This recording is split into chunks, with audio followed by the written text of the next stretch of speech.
आज म तपाईहरू सम्पूर्णमा महाभारत कथा सुनाउन गइरहेको छु। यो केवल एक कथा होइन, यो धर्म र अधर्म बीचको सङ्घर्ष हो। यो केवल एक युद्ध होइन, यो हो सम्बन्ध, प्रेम, विश्वास, घृणा र वचनको बलिदानको गाथा। यो हो महाभारत। करिब 5000 वर्ष पहिले आर्यावर्तमा एक महान राज्य थियो, हस्तिनापुर। त्यहाँका राजा थिए शान्तनु, सुन्दर, शक्तिशाली र न्यायप्रिय। तर उनको जीवनको कथा पनि एक संकल्पबाट सुरु हुन्छ। राजा गंगा नदीमा स्नान गर्न गएको बेला एक स्त्रीलाई देख्छन्। ती थिइन् स्वयं गंगा देवी। राजाले प्रेम प्रकट गरे। गंगाले एक शर्त राखिन्, तपाईले कहिल्यै मलाई तिमी के गरिरहेको छौ भनेर प्रश्न गर्न पाउनुहुन्न। राजा सहमत भए। विवाहपछि गंगाले एकपछि अर्को गर्दै 7 सन्तानलाई जन्म दिएर नदीमा फालिन्। राजा मौन रहे, तर 8औं सन्तान हुँदा भने उनी रोक्न पुगे, यो के गरिरहेको छौ? त्यसै क्षण गंगाले भनिन्, तपाईले वचन तोड्नुभयो, म जाँदैछु। तर त्यो 8औं बालकलाई बचाइदिन्। उनी थिए भीष्म। भीष्म अजर अमर प्रतिज्ञाका धनी, त्यागका मूर्ति। भीष्मले आफ्ना पिताको सन्तुष्टिका निम्ति आजीवन अविवाहित रहने व्रत लिए। उनी जताततै वीरता र ज्ञानको प्रतीक मानिन्थे। पछि फेरि राजा सत्यवतीसँग विवाह गर्न चाहन्छन्, तर सत्यवतीको बुवाको शर्त हुन्छ, मेरो नाति नै राजा बन्नुपर्छ। भीष्मले हस्तिनापुरको सिंहासन त्याग गर्छन्। यस्तो व्रत इतिहासमै छैन। उनलाई भनिन्छ भीष्म पितामह। सत्यवतीबाट जन्मिन्छन् चित्राङ्गद र विचित्रवीर्य। चित्राङ्गदको अल्पायुमा मृत्यु हुन्छ। विचित्रवीर्यको विवाह 2 राजकुमारीसँग गराइन्छ, अम्बिका र अम्बालिका। तर उनी पनि अकालमै मृत्यु गर्छन्। वंशमा सङ्कट पर्छ। सत्यवतीले आफ्नो पहिलो सन्तान वेदव्यासलाई सम्झिन्छन्। उनी ऋषि व्यास तपस्वी, योगी र ज्ञानी थिए, जसले पछि महाभारत लेखे। उनी नियोग प्रथा अन्तर्गत अम्बिका र अम्बालिकाबाट 2 छोरा उत्पन्न गर्छन्। एक धृतराष्ट्र, जन्मदेखि नै अन्धा। दोस्रो पाण्डु, बलवान, बुद्धिमान। तेस्रो विदुर, धर्म र नैतिकताको मूर्ति।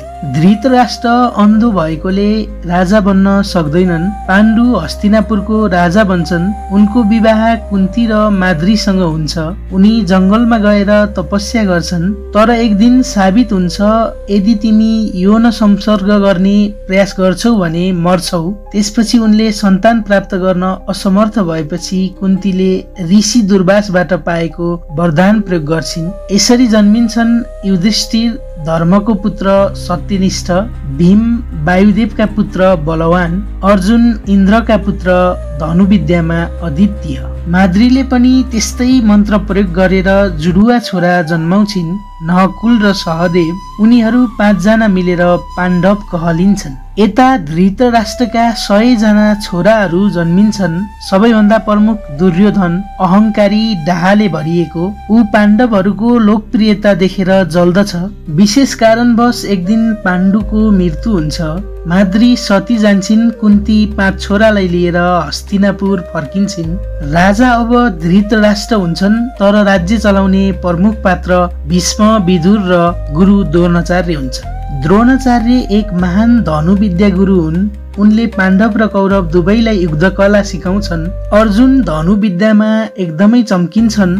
लक्ष्यमा पुग्न तल्लीन र दृढ हुन्छन्। अर्जुनको अद्वितीय क्षमताका कारण द्रोण उनलाई सबैभन्दा प्रिय बनाउन चाहन्छन्। यसैले दुर्योधन कर्णलाई ल्याउँछ, एक अर्का अर्जुनको प्रतिद्वन्दी। कर्ण माता कुन्तीको पहिलो छोरा हुन्, जसलाई उनले गोप्य रूपमा राखेको थिइन्। कर्ण दरिद्र तर अपूर्व वीर र दानी थिए। दुर्योधनले उसलाई राजा बनाएर मित्रता गाँस्छ। भीष्मको त्याग, पाण्डवहरूको बाल्यकाल, अर्जुन र कर्णको जन्मसिद्ध शौर्य र कौरवहरूको ईर्ष्याले यो कथा अझै चुलिँदै जान्छ। जहाँ मित्रता, विश्वासघात, प्रेम र अपमानको पराकाष्ठ हुन्छ। एक दिन द्रौपद देशमा एक असाधारण स्वयंवरको घोषणा भयो। राजा द्रुपदले द्रौपदीको विवाहको लागि एक विशेष धनुविद्या परीक्षा राखे। केवल वीर, तेजस्वी र धर्मात्मा युवक मात्र उनको हात जित्न सक्थे। पाण्डवहरू अनाम अवस्थामा ब्राह्मणको भेषमा उपस्थित भए। परीक्षा कठिन थियो। एक घुम्ने चक्रको पातमा राखिएको माछाको आँखालाई पानीको छायामा हेरेर हान्नु पर्ने। सबै असफल भए, तर अर्जुनले त्यो कठिन लक्ष्य सामना गरे र उसले विजय हासिल पनि गरे। द्रौपदी तेज, विवेक र नारी गरिमाको प्रतीक थिइन्। उनको विवाह अर्जुनसँग भयो, तर जब पाण्डव घर फर्किए उनीहरू आमालाई ठट्टा गर्दै भन्छन्, आमा आज हामीले ठुलो उपहार ल्यायौं। कुन्तीले नहेरी नै भनिदिन्छन्, 5 जना बाँडेर खाऊ। त्यसै बेला भीष्म र वेदव्यासको सल्लाहमा द्रौपदी 5 पाण्डवको पत्नी बनिन्। यो संसारकै अद्वितीय विवाह हो, एक नारी 5 विपरीतहरूसँग विवाह भएको। द्रौपदी 5वटा शक्ति, पञ्चतत्व र धर्मको प्रतीक बनिन्। युधिष्ठिरको धार्मिकता, अर्जुनको वीरता, भीमको शक्ति, सहदेव र नकुलको बुद्धि र सौन्दर्यले पाण्डवहरू जनतामाझ प्रिय बन्दै गएका थिए। दुर्योधन यो देखेर जल्न थाल्यो। राजा धृतराष्ट्र पनि पक्षपाती हुँदै गएका थिए। भीष्म, विदुर र कृपाचार्य जस्ता बुद्धिमानहरूले न्यायका लागि आवाज उठाए। अन्ततः राज्य विभाजन गर्ने निर्णय भयो। षड्यन्त्रका साथ पाण्डवहरूलाई एक जंगली सुनसान भूभाग खाण्डव वन दिइयो, तर पाण्डवहरूले त्यसलाई स्वर्ग जस्तै बनाए। त्यसको नाम इन्द्रप्रस्थ थियो। त्यही सुरु भयो दुर्योधनको ईर्ष्या, अहंकार, बदला लिने रहर। उनी शकुनी मामाको योजनामा फस्छन्, जुवाको खेल। दुर्योधनले युधिष्ठिरलाई एक दिन आमन्त्रण गर्छ र उसलाई जुवा खेल्नको लागि भन्छ, सिर्फ मनोरञ्जनको लागि हो भनेर। युधिष्ठिर धर्मपरायण तर अति सोझा थिए। उनले स्वीकार गर्छन्, तर त्यो खेल केवल खेल थिएन, एक षड्यन्त्र थियो। शकुनीले पासाहरूमा जादु चलाउँछन्। युधिष्ठिर एक पछि अर्को गुमाउँछन्। पहिला आफ्नो धन, पछि राज्य, फेरि भाइहरू, अन्ततः द्रौपदी। सबै सभामा द्रौपदीलाई घिसारेर ल्याइन्छ। सभामा विद्वान, वृद्ध, राजा, गुरु सबै थिए। सबै मौन रूपमा बसिरहेको थिए। द्रौपदी विलाप गर्न खोज्छिन्, के म दासी हुँ, के म वस्तु हुँ, के यो म प्रति गरिएको धर्म हो? दुर्योधनको आज्ञामा दुशासन द्रौपदीको चिरहरण गर्न लाग्छ। सभामा सन्नाटा छाउँछ। भीष्म जस्तो धर्मज्ञ मान्छे पनि मौन रहन्छन्। तर त्यही क्षण कृष्णको करुणा जाग्छ। द्रौपदीको साडी अनन्त हुन्छ। दुशासन थाक्छ र गहिरो लज्जामा फस्छ। श्रीकृष्णले द्रौपदीको लाजको रक्षाको निम्ति गरेको यो दृश्य आजसम्म नारी गरिमाको अमिट प्रतीक बनिरहेको छ। पाण्डवहरू सबै कुरा गुमाउँछन्। दुर्योधनले घोषणा गर्छ, अब 13 वर्षको वनवास अनि 1 वर्षको अज्ञातवास, नत्र युद्ध गर्नुपर्छ। वनमा गएपछि पाण्डवहरूले अनेक कष्टहरू सहन्छन्। एकपछि अर्को ठाउँमा पुग्छन्, ऋषिमुनिहरूसँग भेट गर्छन्, धर्मको पाठ गहिरो रूपमा सिक्छन्। भीमले हनुमानसँग भेट गर्ने आँट गरे। अर्जुनले भगवान शिवबाट अस्त्र पाए। अज्ञातवासमा उनीहरूले राजा विराटको दरबारमा गोप्य रूपमा काम गरे।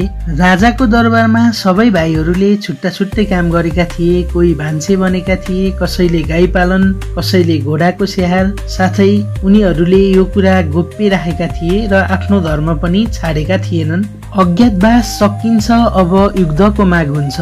पाण्डवहरूले शान्तिपूर्वक केवल 5वटा गाउँ मात्र माग गर्छन्, तर दुर्योधनले उत्तर दिन्छन्, सुईको टुप्पा बराबरको जमिन पनि दिन्न। अब युद्ध अपरिहार्य भयो। कुरुक्षेत्रको रणभूमिमा लाखौं सेना भेला भइसकेका छन्। एउटातिर कौरवहरूको सेना, भीष्म, कर्ण, कृपाचार्य, अश्वत्थामा, द्रोणाचार्य जस्ता महारथी। अर्कोतर्फ पाण्डवहरू युधिष्ठिर, भीम, अर्जुन, नकुल, सहदेव, साथमा श्रीकृष्ण। दुवै पक्षले कूटनीतिक सन्धिका प्रयास गरे। श्रीकृष्ण स्वयं दूत भएर गएका थिए। धृतराष्ट्रलाई सम्झाए, हे राजन, युद्ध टार्न सक्नुहुन्छ भने धर्मको पक्ष लिनुहोस्। तर दुर्योधनले गर्वको साथ भन्यो, म कृष्णलाई पनि बाँध्न तयार छु, युद्ध नै गरौँ। युद्ध सुरु हुनु अघि अर्जुन श्रीकृष्णसँग अनुरोध गर्छन्, हे माधव, मेरा 2 रथ सेनाबीच लैजाऊ। रथ अगाडि आउँछ। अर्जुनले देख्छन् आफ्ना गुरु, काका, भाइ, मामाहरू दुश्मनको रूपमा। उनको मन कमजोर हुन्छ, धनुष झर्छ। हे कृष्ण, म कसरी बाण हान्न सक्छु ती प्रति जसले मलाई जन्माए, शिक्षित गरे, आशीर्वाद दिए? यो नरसंहार होइन र? यो पाप होइन र? श्रीकृष्ण मुस्कुराउँदै भन्छन्, हे अर्जुन, तिमी शरीर होइनौ, आत्मा हौ। शरीर मर्छ, आत्मा कहिले मर्दैन। न त तिमी कसैलाई मार्दैछौ न कसैद्वारा मर्ने नै छौ। कर्म गर्दै जाऊ, फलको आशामा भर नपर। धर्मको लागि युद्ध गर्नु तिम्रो कर्तव्य हो, पलायन होइन। निर्भीकता नै युद्धको मार्ग हो। श्रीकृष्णले अन्त्यमा घोषणा गर्छन्, हे अर्जुन, जब जब अधर्म बढ्छ म अवतार लिन्छु धर्मको स्थापना गर्न। शङ्ख बज्छ, अर्जुन आफ्नो गाण्डीव धनुलाई उठाउँछन् र धनु गर्जन छ। पहिलो दिनको सेनापति भीष्म पितामह थिए। उनी अद्वितीय योद्धा, उनको अगाडि पाण्डवको सेना टिक्न सक्दैन। तर उनी एक शर्तमा लडिरहेका थिए, युद्धमा कुनै पनि महिला सामेल हुनु भएन र पाण्डवले कुनै पनि कपट गर्नु भएन। भीष्मले हजारौं सैनिक मार्छन्, अर्जुन र भीम पनि उनका अगाडि कमजोर देखिन्छ। द्रौपदी व्याकुल हुन्छन्, कसरी लड्ने जब हाम्रो आफ्नै तर्फको मानिस विनाश चाहन्छन्। त्यसपछि कृष्ण भन्छन्, भीष्मले केवल सत्यको लागि अस्त्र उठाएका छन्। उनी अमर छन् जबसम्म उनकै इच्छाले मृत्यु चाहँदैनन्। पाण्डवहरूले श्रीखण्डीलाई अगाडि पठाउँछन्, जसलाई भीष्मले महिला मानेर लड्न सक्दैनन्। अर्जुनले त्यसै अवसरमा उनको शरीरभरि बाण वर्षा गर्छन्। भीष्म बाणको कारणले लम्पसार पर्छन्। मृत्यु स्वीकार नगरी सूर्यको उत्तरायण पर्खन्छन्। युद्ध 7औं दिन प्रवेश गर्छ। द्रोणाचार्य सेनापति बन्छन्। उनी अत्यन्तै शक्तिशाली अर्जुनका गुरु, उनलाई रोक्न असम्भव हुन्छ। तब योजना बन्छ, द्रोण केवल एक कुरामा कमजोर छन्, आसक्ति उनको छोरा अश्वत्थामा। युधिष्ठिर जस्तो व्यक्तिले झुट बोल्छन् अश्वत्थामा मरे भनेर। द्रोण मूर्छित हुन्छन्, यो कुराले उनले हत्या गर्छन्। धर्मको लागि कहिलेकाहीँ सबभन्दा ठुलो लक्ष्य हुन्छ, तर यो पनि नैतिक द्वन्द्व हो जुन युगौं युगसम्म प्रश्न उठाउँछ। अबको युद्ध सर्वाधिक प्रतीक्षित पात्र कर्ण थिए। उनले पाण्डवहरूको विरुद्ध युद्धको बागडोर सम्हाल्छन्। शिवद्वारा प्राप्त अस्त्र, सूर्यपुत्रको तेज, दानवीरता, तर भाग्यले उनलाई सधैँ धोका दिइरह्यो। कृष्णले अर्जुनलाई कर्णको वास्तविकता बताउँछन्। उनी तिम्रो जेठो दाजु हुन्, कुन्ती पुत्र। अर्जुन चकित हुन्छ, तर धर्मयुक्तम भावनालाई छुट दिन मिल्दैन। अर्जुनको द्वन्द्व सुरु हुन्छ। कर्णको रथलाई फसाइन्छ। उनको रथ फसेको बेला श्रीकृष्ण भन्छन्, जब द्रौपदीलाई लाजको भुइँमा घिसारिएको थियो, के यो धर्म थियो? अर्जुनले बाण चलाउँछन्, कर्ण मर्छन्। महाभारतको युद्ध केवल भूमि, राज्य र अधिकारको लागि थिएन। यो थियो धर्म, अधर्म, न्याय र अन्याय, स्वधर्म र मोहबीचको युद्ध। गीता यही युद्ध भूमिमा जन्मिएको सर्वोच्च ज्ञान हो, जहाँ युद्धले नाश गर्यो तर ज्ञानले निर्माण गर्यो नयाँ युगको आधार। जति लामो रात हुन्छ त्यति नै सुन्दर बिहानी आउँछ। जति ठुलो अन्याय हुन्छ त्यसको अन्त्य पनि त्यत्तिकै प्रचण्ड हुन्छ। महाभारतको युद्ध अन्तिम चरणमा प्रवेश गर्छ। आजको कथा हो जयद्रथको घमण्ड, कर्णको अन्तिम घडी, अश्वत्थामाको श्राप र धर्मको विजय। एक रात भीमको छोरा युद्धमा मारिन्छ।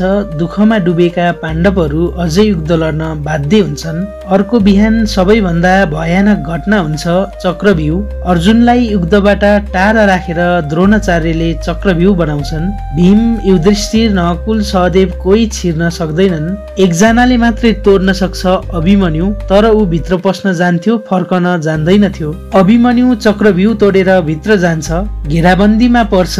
भीष्मको मृत्युपछि युधिष्ठिरको पक्ष नैतिक रूपमा बलियो थियो, तर आज अभिमन्यु 16 वर्षको बालक आफ्नै काका, मामा, गुरुहरूको चक्रव्यूहबाट हत्या हुन्छ। अर्जुन फर्किन्छन्, हाकार सुनिन्छ। उनी प्रतिज्ञा गर्छन्, यदि भोलि सूर्यास्त अघि जयद्रथलाई मार्न सकिन भने म स्वयं अग्निमा प्रवेश गर्छु। अर्को दिन सबै कौरवहरू जयद्रथको रक्षा गर्न तैनात हुन्छन्। 5 जनाको शक्ति, हजारौं सैनिक जयद्रथलाई बचाउन। दिन ढल्दै जान्छ। अर्जुन बाटो फोड्दै अघि बढ्छन्, तर जयद्रथ अझै दिउँदो सूर्य अस्ताउन थालिसकेको थियो। त्यही बेला श्रीकृष्णले आफ्नो चक्रले सूर्य लुकाउँछन्। सूर्यास्त जस्तो देखिन्छ। जयद्रथ दङ्ग पर्दै बाहिर आउँछ।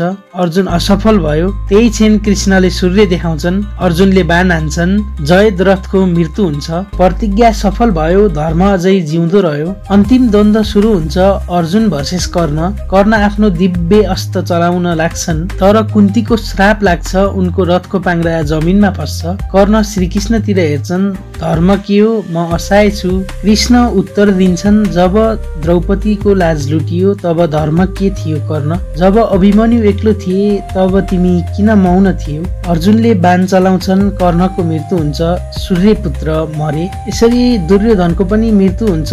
यस क्रमपछि युधिष्ठिरको राज्यारोहण र स्वर्गारोहण हुन्छ। युद्ध समाप्त हुन्छ। सबैभन्दा ठूलो मूल्यमा कुन्ती आफ्नै छोराको मृत्युमा रुन्छिन्। महाभारत केवल युद्धको कथा होइन, यो हामी सबै भित्रको युद्ध हो। हाम्रो मोह, लोभ, क्रोध, अहंकार र धर्म बीचको संघर्ष हो। यस्तै भिडियोहरूको लागि हाम्रो सकारात्मक सन्देश च्यानललाई सब्स्क्राइब गरिदिनु होला। धन्यवाद।